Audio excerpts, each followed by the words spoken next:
In this video, we will study the numerical based on the topic the normal distribution. First numerical is a mechanist estimates that there is a 90% probability that the washer in air compressor will fail between 25,000 and 35,000 cycle of use.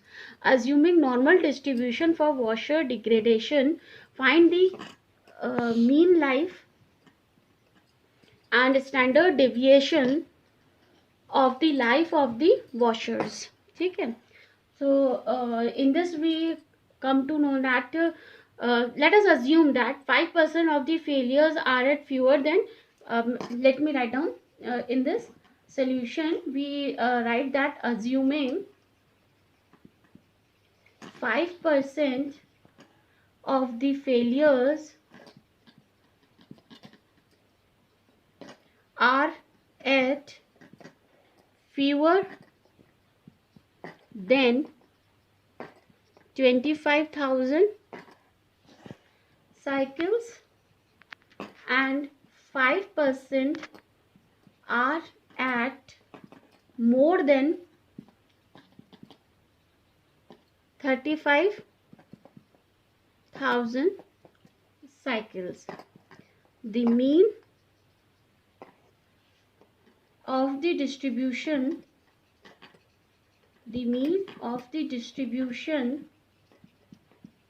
will be centered at 30,000 cycles of use.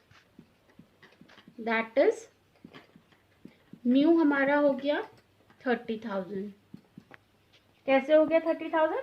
इन दोनों का mean. ठीक है, we have the 30,000.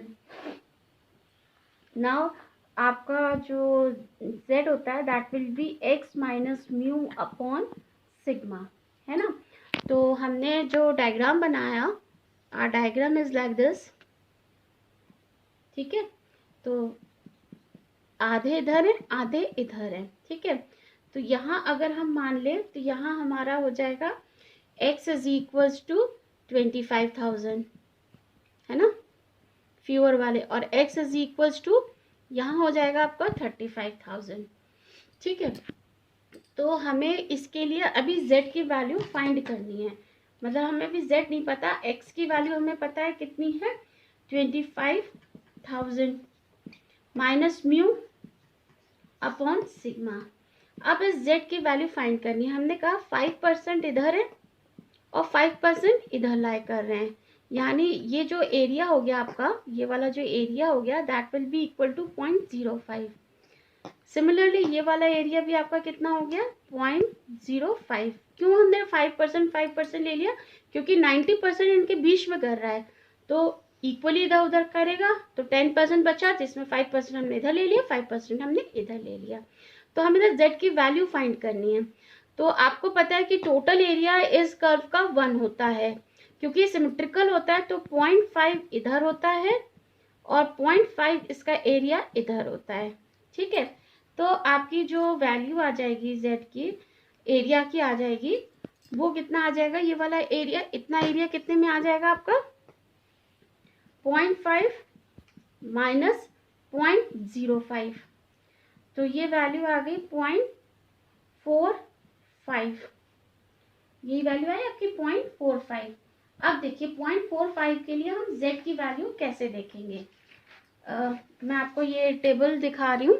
देखिए ये table है, इसमें हमें z की वैल्यूज के लिए एरिया गिवन है. ये एरिया होता है, ये z की वैल्यूज होती हैं, लेकिन यहाँ हमें एरिया गिवन है, ये 0.45 गिवन है, हमें z की वैल्यू निकालनी है. तो देखो आप 0.45 देखो कहाँ आ रहा है आपका, 0.45 आया आपका 0.4591, 0.4582, 0.4505, है ना, 05 या 15 आप किसी को भी ले सकते हो. तो सपोज मैंने 0.4505 में दिया, तो देखो 1.6 और ये आ रहा है 0.1 पर. देखिए 1.6 पर आ रहा है और यहाँ जो ये आ रही है 0.45 ये वाली वैल्यू है. ठीक है, 0.4505 ये किस में आ रही है, 0.05 में। तो z की वैल्यू हो गई 1.65, है ना। तो यहाँ हमारी z की वैल्यू कितनी हो गई, f ऑफ 0.45 इक्वल टू 1.65, है ना। अब ये अगर हम इधर के लिए ले रहे हैं तो इधर हमारा z जो होता है वो नेगेटिव होता है और इधर हमारा z पॉजिटिव होता है। तो जो हमने z इक्वल टू 1.65 निकाली है ये कैसी होगी, -1.65।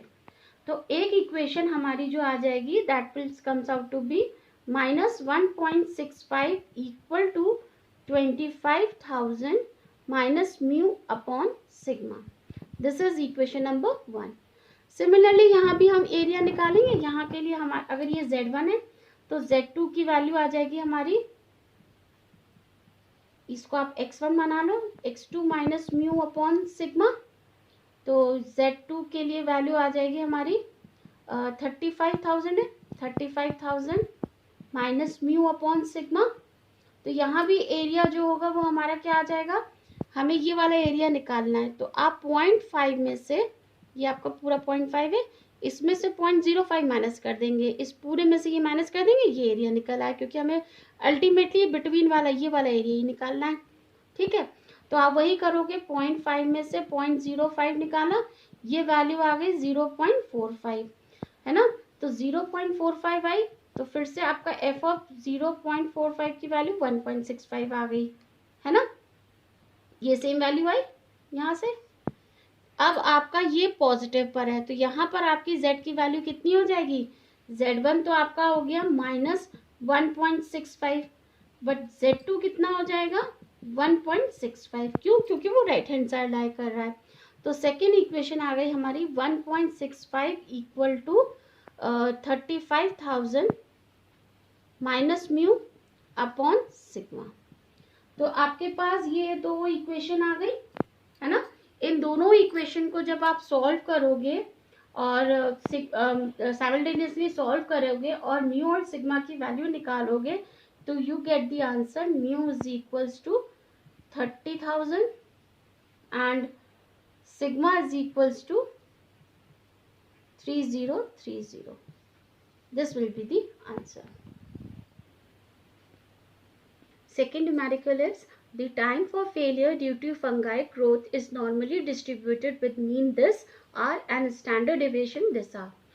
A part है what is the probability that the failure due to fungi growth will occur in 1.5 hours, है ना। आप सॉल्यूशन ए लिखिए, ये आपका नॉर्मल डिस्ट्रीब्यूशन का ग्राफ है, ठीक है। तो यहाँ हमारी x की वैल्यू हो गई 1.5 जो पूछा है, म्यू की वैल्यू है 2.8, ठीक है, और सिग्मा की वैल्यू है 0.6, ठीक है। तो the probability that the fungi will grow in less than 1.5 hours is given by, आपको पता है z की वैल्यू होती है x minus mu upon sigma. तो 1.5 माइनस 2.8 अपॉन 0.6, तो ये वैल्यू निकल आई आपकी 0.21667, जिसको हम लिख सकते हैं 0.217। ये होता है z इक्वल टू 0। अब ये वैल्यू नेगेटिव आई है तो यानी इस टाइप है, इस साइड है ये, और इस साइड इसकी वैल्यू क्या आ गई आपकी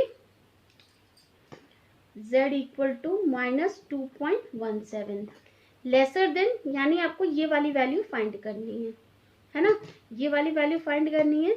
यानी हम क्या करेंगे, इस पूरे में से ये पूरा वैल्यू माइनस कर देंगे, ठीक है, जहाँ पर ये z इक्वल टू 0 है, ठीक है।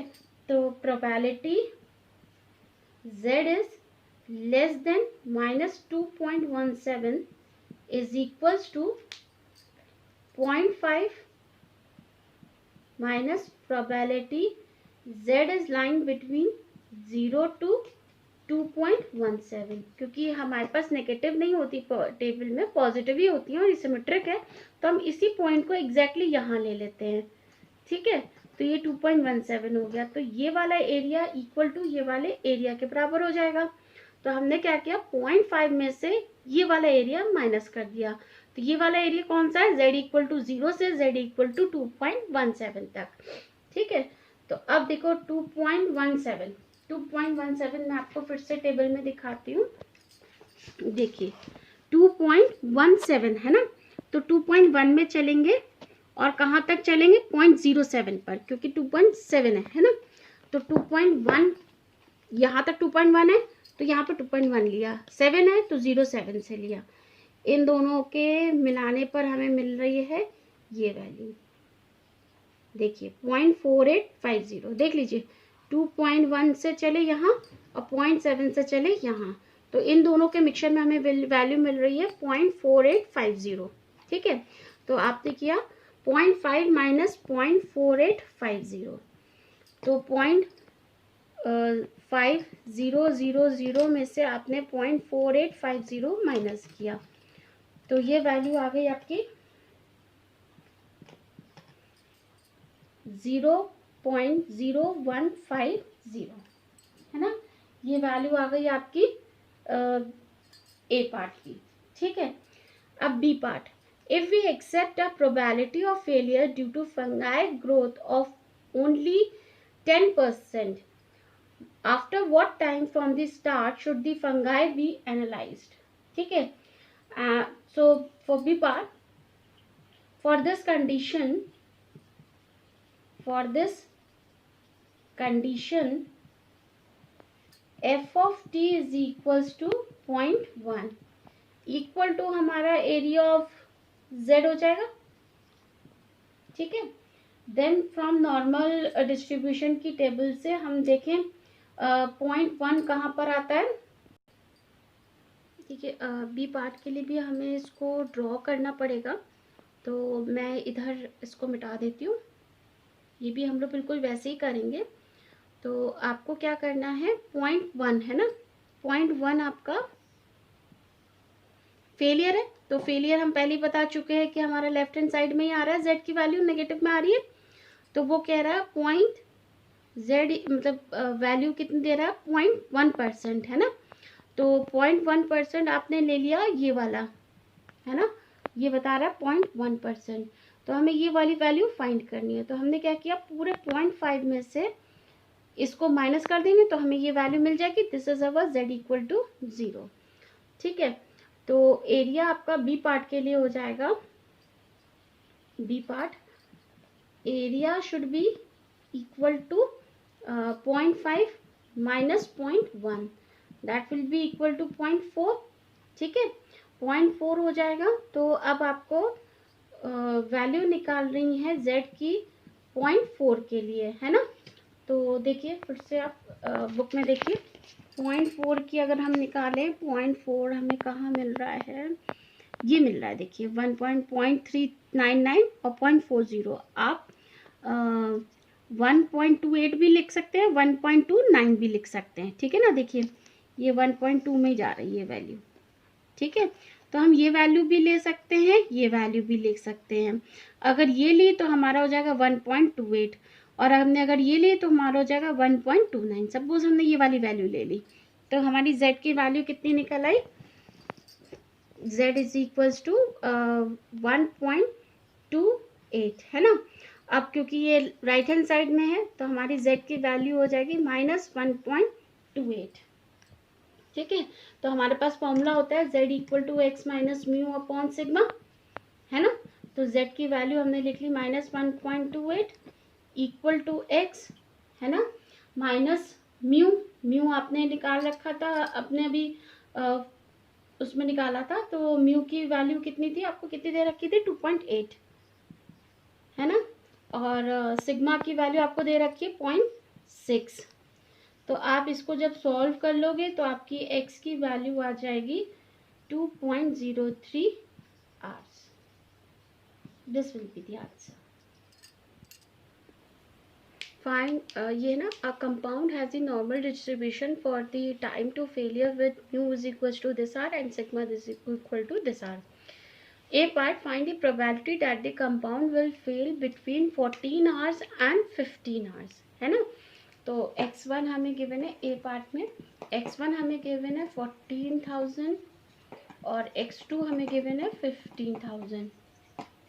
म्यू और सिग्मा आपको दे रखा है, तो z1 की वैल्यू होगी 14,000 माइनस 20,000 म्यू अपॉन सिग्मा 3,000. ऐसी z2 की वैल्यू होगी आपकी 15,000 माइनस 20,000 अपॉन 3,000. ठीक है, तो जब हम इसको सॉल्व करेंगे तो हमारा z1 की वैल्यू निकल आएगी -2 और z2 की वैल्यू निकल आएगी -1.667. तो आपका जो ग्राफ होगा, यहाँ बना देती हूँ, आपका जो ग्राफ होगा, अब दोनों नेगेटिव वैल्यू हैं तो दोनों ही इस साइड होंगी, है ना. तो z इक्वल टू -2 यहाँ होगा, z इक्वल टू -1.667 यहाँ होगा. तो इन दोनों के बीच की यानी हमें ये वैल्यू निकालनी है. ये वैल्यू आपको पता है z इक्वल टू 0 होती है. तो हम क्या करें, ये वाला पोर्शन हमारा कैसे निकलेगा कि हम ये वाला निकाल लें और पूरे में से हम ये वाला निकाल लें हम, ठीक है. और पूरे में से अगर हम ये वाला माइनस कर दें तो भी नहीं निकलेगा, है ना. बेसिकली हमें क्या करना पड़ेगा, इसको निकालने के लिए आपको कैसे निकालेंगे ये वाली वैल्यू कैसे निकलेगी, हम इसमें से ये वाली वैल्यू माइनस कर दें तो हमें ये वाली वैल्यू मिल जाएगी. और ठीक है, तो कैसे करेंगे, ये वाली वैल्यू यानी z इक्वल टू 0 से ये वाली, फिर z इक्वल टू इससे ये वाली, इन दोनों को माइनस करेंगे तो हमें मिलेगी. ठीक है, तो probability z is lying between -2 to -1.667. कैसे करेंगे हम, उल्टा लिख दिया ना. z is lying between, z is greater then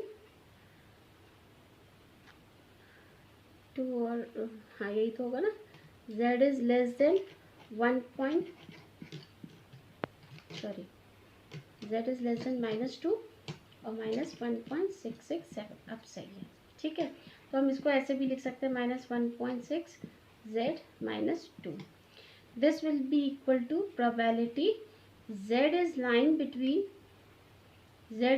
between हमें कौन से, यहाँ से यहाँ तक, probability z is lying between 0 से 2 minus probability z is lying between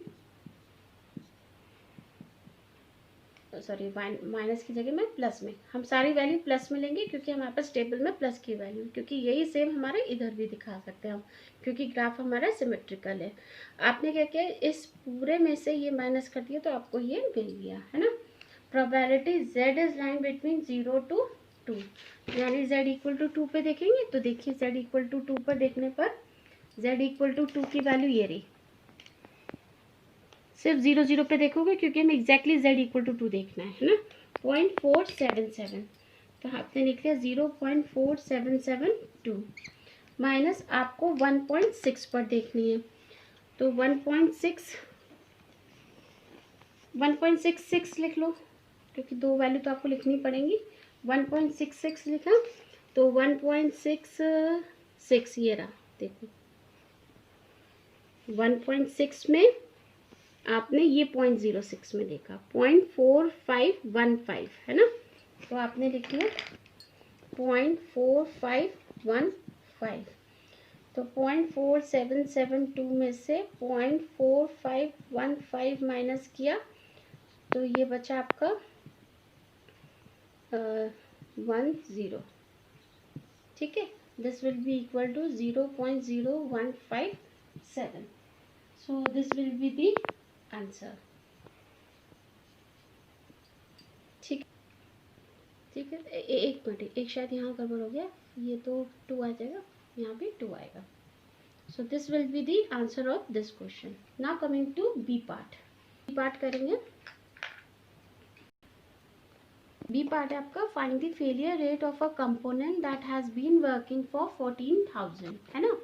तो f of 14,000 आपका हो जाएगा, that will be equal to phi of 14,000 minus 20,000 upon 3,000, ठीक है, डिवाइडेड बाय 3,000. सिग्मा का होता है ये.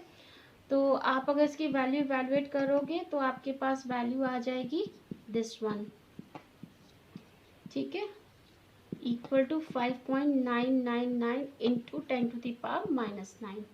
ठीक है, ये वैल्यू आपकी, आप देखना एफ ऑफ टी की वैल्यू आपको नॉर्मल डिस्ट्रीब्यूशन में हमने सॉल्व करवाई थी, तो वो वैल्यू आपकी इतनी आती है. एफ ऑफ टी जो नॉर्मल डिस्ट्रीब्यूशन में जो शो किया था, मतलब फाई ऑफ जेड जो होता था आपका, that will be equal to 1/√2 pi e⁻⁻z²/2. उसी से आपने सॉल्व किया तो ये वैल्यू आपकी यहाँ आई है. ठीक है, चलिए आगे सॉल्व करते हैं इसको. ये वैल्यू यहाँ पर आई. इसके बाद आपको करना है आर टी की वैल्यू हो जाएगी probability z is greater than 14,000 minus 20,000 divided by 3,000, है ना. तो that will be equal to probability z is greater than -2. तो probability greater than z equal to -2, तो यहाँ होगा ग्रेटर देन, यानी ये वैल्यू आ जाएगी आपकी, है ना. सॉरी, ये वाली नहीं, ग्रेटर देन यानी ये वाली वैल्यू आ जाएगी. ये तो लेस देन होगी ना, ये पूरी वैल्यू आ जाएगी. तो हम z इक्वल टू 2 से ये वैल्यू निकालेंगे और 0.5 ये वाला, ये 0.5 होता है, इसमें ऐड कर देंगे तो हमारी वही वैल्यू मिल जाएगी. तो that will be equal to 0.5 plus probability z is lying between 0 to 2. तो 0.5 आपने ऐड करा प्लस आपने ये निकाला था 0 से 2 के बीच की. देखो 0 से 2 के बीच में मैं फिर से आपको बता देती हूँ. 2 की यहाँ आपकी 0.4772, तो 0.4772 ये रही 0.4772. तो ये आपने ऐड कर दिया, ये वैल्यू आ गई 0.9772. ठीक है, तो आपका हैजार्ड रेट जो होगा H T that will be equal to F T upon R T. तो ये जब आप सॉल्व करेंगे, एफ टी की वैल्यू आपकी है 5.999 इंटू 10⁻⁻9 और आर टी आपका आ गया 0.9772. तो आप इसको सॉल्व करोगे तो ये वैल्यू आपकी आ जाएगी 6.13865 इंटू 10⁻⁻9 फेलियर्स पर साइकिल.